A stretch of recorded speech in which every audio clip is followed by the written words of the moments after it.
Assalamualaikum warahmatullahi wabarakatuh. Sidang penonton, hadirin hadirat, ibu ayah, kakak abang, kaum-kaum kerabat sahabat adai, tuan-tuan dan puan-puan sekalian.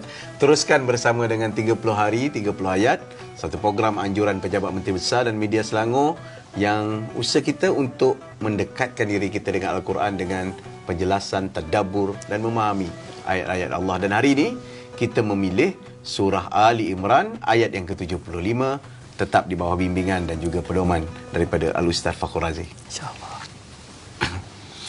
Bismillahirrahmanirrahim. Wa min ahlil kitab man in ta'manhu biqintarin yu'addihi ilaika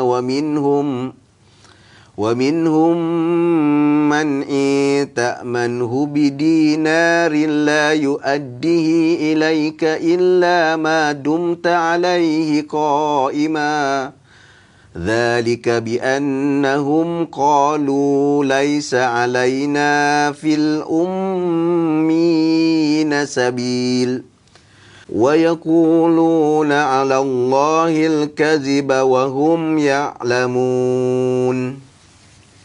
Terjemahannya, dan di antara ahli kitab ada orang yang kalau engkau amanahkan dia menyimpan sejumlah besar harta sekalipun, ia akan mengembalikannya dengan sempurna kepadamu.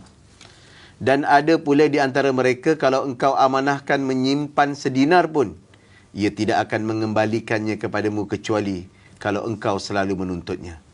Yang demikian itu ialah kerana mereka mengatakan, tidak ada jalannya kami menanggung dosa mengenai orang-orang yang ummi, dan mereka pula selalu berkata dusta kepada Allah sedang mereka mengetahui bahawa mereka adalah berdusta. InsyaAllah, ini berkenaan dengan amanah, kepercayaan dan juga memilih mereka yang ingin kita berikan amanah. Dia ayat ni, Datuk Seri, dia berkaitan dengan ahli kitab. Okay. Dan memang dalam secara berselerak dalam Al-Quran terdapat ayat-ayat yang menceritakan tentang sifat-sifat, ciri-ciri, perangai, tingkah laku PL ahli kitab. Dan ini antaranya. Begitu. Dan ahli kitab ini, maknanya dalam ayat ini kita dianjurkan oleh Allah Ta'ala untuk insaf. Ada ahli kitab yang kalau kita bagi barang amanah yang banyak, dia tetap beramanah. Seperti Abdullah bin Salam. Dan ada juga ahli kitab yang walaupun kita bagi barang amanah yang sikit, 1 dinar je, dia akan makan juga. Dia akan khianat juga. Seperti siapa? Seperti Ka'ab bin Ashraf. Jadi bermaksud ahli kitab ini juga tidak semuanya jahat, tetapi majoritinya jahat. Majoritinya jahat, tapi tak semuanya jahat. Dan di situ kena ada kewaspadaan supaya kita tak terpedaya dengan PL ahli kitab, untuk merujuk pada orang Yahudi khususnya, yang amat licik ini. Begitu. Kemudian dalam ayat ini juga menyatakan kepada kita bahawa ahli kitab ni dia mengubah apa yang Allah tetapkan pada mereka. Mereka ni begini sifatnya. Kalau maknanya mereka ada perjanjian dengan mana-mana golongan, lepas tu tiba-tiba golongan tersebut masuk Islam, maka dia pun dah tak ada apa-apa perjanjian dengan orang tu. Terbatal perjanjian tu dengan sebab berbeza status daripada yang lama kepada yang baru. Begitu ahli kitab. Yang gini dia sebut laisa alaina fil ummiyina. Maknanya apa? Ahli kitab kata orang Arab Quraisy dulu, maknanya dia ada perjanjian dengan ahli kitab. Bila Arab Quraisy itu, para Arab umum Arab memeluk Islam. Ahli kitab kata dulu kita berjanji waktu tu engkau masih sembah berhala. Sekarang ni engkau dah masuk Islam, jadi perjanjian kita tak ada apa dah. Barang amanah yang kau bagi aku nak ambil. Ibaratnya macam itulah. Macam tu dia telah mengubah ketetapan daripada Allah Subhanahu Wa Taala. Keterbalikannya adalah pengajaran untuk kita, walaupun berbeza status agama, berbeza status kedudukan, amanah kita dengan manusia tetap amanah. Walau siapa pun mereka. Contoh, kita dealing dengan orang Islam, amanah jaga barang, kita jaga barang dia. Tiba-tiba orang Islam tu kembali murtad, ataupun murtad lah misalnya. Ini contoh yang tak bagus ni. Adakah harta yang dibagi amanah kat kita tu kita ambil? Tak boleh. Kita kena bagikan. Sebab apa? Atas kemanusiaan itu hak dia. Tapi atas dia menukar agama, itu perlu untuk dibincangkan dalam wacana yang lain. Jadi PL ahli kitab tu begitu. Mengubah selera kefahaman agama berdasarkan kepada hawa nafsu mereka. Itu benarnya. Kepentingan mereka. Jadi apa saja yang nisbah kepada kepentingan mereka, on. Begitu. Itu PN ahli kitab. Jadi kita kena ambil sempadan perkara ini, dan pada masa yang sama kita juga harus menginsafi, tidaklah sampai kita terus menolak secara total ahli kitab itu, kerana Al-Quran mengatakan ada yang baik. Yang seterusnya, ahli kitab dia memandang bahawa orang Arab tu lebih hina daripada mereka. Jadi kalau orang Arab bagi mereka barang titipan amanah, mereka ada kebebasan nak beri balik ke tidak. Sebab apa? Orang Arab ni yang hina, maknanya berbangga dengan kedudukan mereka. Dan memang orang Yahudi memang Allah berikan banyak kelebihan.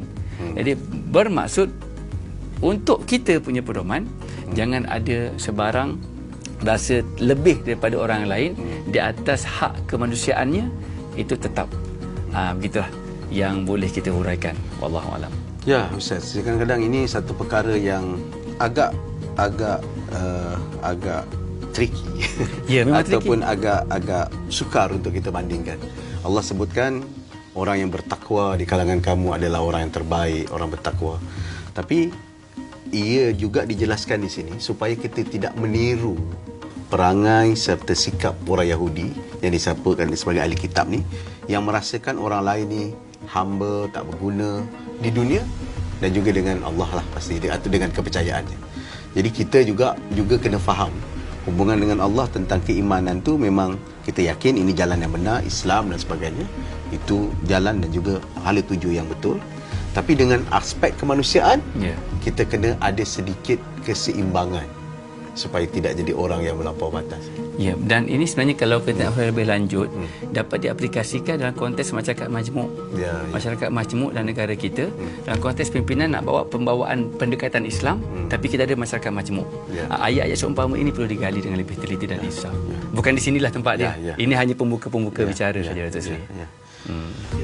Alhamdulillah, satu penjelasan yang sangat mendalam serta merungkai beberapa permulaan baru dalam pemikiran kita untuk mengeksplorasi takrifan-takrifan ataupun ayat-ayat Al-Quran, khususnya daripada ayat ke-75 surah Ali Imran, khususnya dengan hubungan kita dengan sesama manusia yang berbeza agama, yang bersama agama, dan ada keadaan di mana kita harus duduk setanding ataupun satu sebaris dengan mereka, dan ada kalanya soal keimanan dan ketuhanan kepada Allah Subhanahu Wa Taala itu patut dibezakan antara sama lain.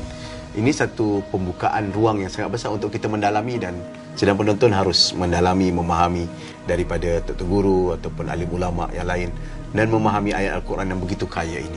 InsyaAllah semoga perkongsian pada hari ini memberikan tambahan serta makna yang penting atau makna yang lebih dalam kehidupan kita. Sekian, terima kasih. 30 hari 30 ayat. Sekian, Assalamualaikum warahmatullahi wabarakatuh.